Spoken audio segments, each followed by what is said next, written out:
بسم اللہ الرحمن الرحیم. پروگرام اختلاف رائے کے ساتھ میں ہوں افتخار کاظمی. انڈے کٹوں بچوں سے نکل کر بات پرچون کی دکانوں تک پہنچ گئی. حکومت نے بے روزگاری اور مہنگائی کے خاتمے کے لیے پرچون کی دکانیں کھولنے کا فیصلہ کیا. ایک طرف مہنگائی کے خاتمے کے دعوے کیے جا رہے ہیں, دوسری طرف آئی ایم ایف سے 200 ارب کے نئے ٹیکس, منی بجٹ اور گیس قیمتوں میں اضافے کے معاملہ طے کیے جا رہے ہیں. یعنی مہنگائی تو ہوگی اور پرچون کی دکانیں بھی کھلیں گی. مہنگائی پر قابو پانے کا یہ نادر نسخہ اللہ جانے حکومت کو کس نے دیا ہے. حکومت یہ بھی سمجھتی ہے کہ مہنگائی کم کرنے کے لیے یوٹیلٹی سٹور کو بڑھا دیا جائے, اس کی سبسڈی بڑھا دی جائے.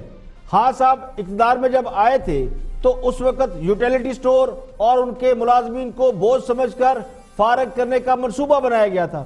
آج اچانک یوٹیلٹی سٹور کی افادیت سمجھا دی گئی ہے یا پھر انہیں خود سمجھ آ گئی ہے. مہنگائی سے نجات کا حل یوٹیلٹی سٹورز اور پرچون کی دکانوں میں تلاش کیا جا رہا ہے. سوال یہ ہے, ہاں صاحب تو خود یہ کہتے تھے, بلکہ ان کا باقاعدہ یہ الزام تھا کہ یہ جو مہنگائی ہے یہ مصنوعی مہنگائی ہے, اس کے پیچھے مافیاز ہے. تو کیا حکومت نے مافیاز سے ہار مان لی ہے؟ اگر حکومت مافیاز کو پکڑ لیتی جو بقول حکومت کے مہنگائی کے ذمہ دار ہیں تو پھر مہنگائی کنٹرول ہو جاتی, لیکن مافیاز تو نہیں پکڑے گے. اس کے برعکس جگہ جگہ پرچون کی دکانیں کھولنے کا سوچا جا رہا ہے. یعنی جب دنیا پرچون کی دکانوں سے سپر سٹورز پر منتقل ہو رہی ہے اور اشیاء کی خریداری کے لیے لوگ شہروں میں تو موبائل ایپس کا استعمال کر رہے ہیں, تو لوگوں کو پھر سے آٹے, چینی اور گھی کی لائنوں میں لگانے کے منصوبے بنائے جا رہے ہیں. اس صورتحال میں اگر کل کو حکومت راشن کی تقسیم کے لیے راشن کارڈ بنانے کا اعلان کر دے تو کسی کو کوئی حیرت نہیں ہوگی. آئی ایم ایف سے صرف 45 کروڑ ڈالر کی قسط حاصل کرنے کے لیے حکومت کو گیس کی قیمتوں میں مزید اضافہ کرنا ہے, مختلف شعبوں کو حاصل ٹیکس چھوٹ کو ختم کرنا ہے, تو مزید ٹیکس لگنے سے مہنگائی میں اضافہ نہ ہو یہ تو ممکن ہی نہیں. تو پھر کس بنیاد پر مہنگائی کم کرنے کے دعوے کیے جا رہے ہیں؟ ہاں صاحب نے کل یعنی منگل کے روز کابینہ کا اجلاس بلا رکھا ہے اور یہ میڈیا میں خبریں زیر گردش ہے کہ خان صاحب کو مہنگائی پر بڑا غصہ ہے, وہ مہنگائی کم کرنا چاہتے ہیں. آٹا, چینی اور گھی کی قیمتوں میں کمی کے دعوے کیے جا رہے ہیں, لیکن اس سوال کا جواب کون دے گا کہ جنہوں نے آٹا, چینی اور گھی میں مال بنایا, جن کے بارے میں خان صاحب خود کہتے ہیں کہ وہ ان سب مافیاز کو جانتے ہیں, جن کے بارے میں ایک تحقیقاتی کمیٹی اپنی رپورٹ مکمل کر کے پرائم منسٹر کو دے چکی ہے, کیا ان کو سزا ملی؟ ہاں صاحب تو ملک کو ترقی دینے کے دعوے کیے کرتے تھے, لیکن بدلے میں عوام کو کیا ملا؟ لنگر خانے, پناہ گاہیں اور اب پرچون کی دکانیں. تو کیا ترقی کے معاملے میں بھی تبدیلی سرکار یو ٹرن لے چکی ہے؟ یعنی ہم آگے جانے کی بجائے پیچھے کی طرف جا رہے ہیں. راشن کی تقسیم کا مسئلہ اس ملک میں نہیں ہے, وہ مسئلہ ختم ہو چکا, لیکن اب جب پرچون کی دکانیں بنیں گی تو کیا لوگ لائنوں پر نہیں لگیں گے؟ تو واپس ملک کو راشن کی تقسیم کی طرف دھکیلا جا رہا ہے. یوٹیلٹی سٹور پر بازار سے کچھ قیمت کم ہوتی ہے, لیکن اشیاء ناقص اور تیسرے درجے کی ہوتی ہیں. اب قوم کو ان کے لیے بھی لائنوں میں لگانے کا سوچا جا رہا ہے. تو اللہ کرے خان صاحب پرچون کی دکانوں کی بجائے مہنگائی کے اسباب کو ختم کرے. اگر یہ مہنگائی مصنوعی ہے بقول حکومت کہ ان کے سیاسی مخالفین یا مافیاز یا واٹ ایور کوئی لوگ ایسے ہیں جو مہنگائی کریں, تو پھر ان عناصر کو, ان اسباب کو ختم کرنا چاہیے کہ آپ پرچون کی دکانیں کھولتا پھریں. پرچون کی دکانیں کھولنے کا مطلب یہ کہ آپ نے اعتراف کر لیا کہ مہنگائی آپ کے لیے ناگزیر ہے اور مزید آپ مہنگائی کریں گے. تو بے روزگاری ختم کرنے کی بجائے بے روزگاری کے اسباب کو ختم کرنا چاہیے.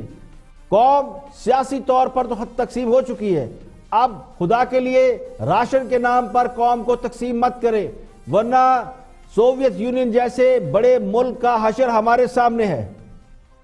پروگرام میں اور بھی ہم موضوعات شامل ہیں, دیکھتے ہیں ہائی لائٹ. خان صاحب بالکل نہیں, ایسی بالکل بات نہیں ہے. اس لیے خان صاحب نے ایک سیٹرڈے کو ایک ایمرجنسی میٹنگ رکھی ہے کہ ہم کیسے امیڈیٹلی ریلیف دیں, چاہے وہ ان دا باکس سولوشن ہو چاہے وہ out of the box solution ہو. خان صاحب نے صاف صاف کہہ دیا کہ مجھے ان 5 چیزوں پہ سولوشن چاہیے, چاہے جیسے بھی ہو. تو وہ ایک بہت اسٹرانگ میسج کیا ہے کہ ہم بالکل اس پہ نہیں, ہم نے ہار مانی. نیوز نہیں ہونی چاہیے. میرے صرف ایک گزارش ہے, وہ یہ نو فیک نیوز نمبر 1.